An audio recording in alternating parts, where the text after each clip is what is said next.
कवितार शीर्षक टिकी टिकी। श्रेणी चतुर्थ। कवि होउछन्ति पंडित गोदावरीश मिश्र। पंडित गोदावरीश मिश्र 1886 मसीहा अक्टोबर मास 26 तारिख रे पुरी जिला बाणपुर ठारे जन्मग्रहण करथिले। बाणपुर सेतबेले पुरी जिलार अंतर्भुक्त थिला, किंतु एबे खोर्धा जिलार अंतर्भुक्त अटे। से एकाधारे जड़े कवि, गाल्पिक और नाट्यकार थे। से 1957 मसीह ओडिया साहित्य एकाडेमी पुरस्कार लाभ करते। से ओडिया साहित्यर प्रथम गाथा कवितार जनक थे।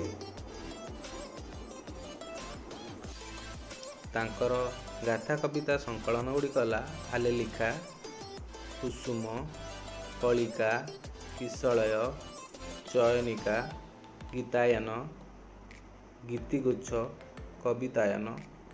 गाथा कविता गुड़िक ହେଲା कालीजाई, अभिराम सिंह, धरणीधर। गीति कविता है काशी यात्रा, निदाघ सरसी, संजोई तीरे, सकाळ, घटांतर, अभागिनी और 1817। एबे आमे कविताटी गाइबा।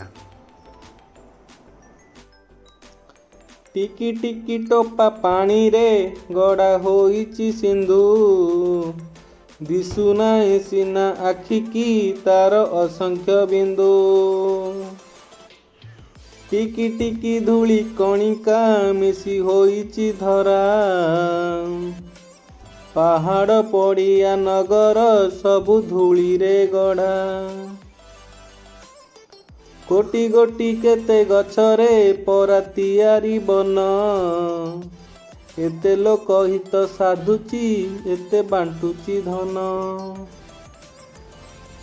टिकी टिकी कोटी तारका फुटी गगने नीति, रातिर अंधार विनाशी तोफा करंती खिति। लबे लबे दया हृदय देई पारे जे नर, से एका बोलाए जगते दयामयंक चर। पदु पद कथा मधुर जेउ भाषई मुखे, परकु आपणा करी से बांधी पारई सुखे।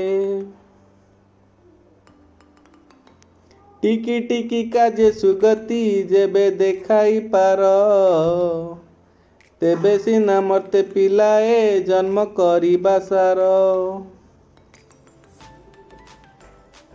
Thank you.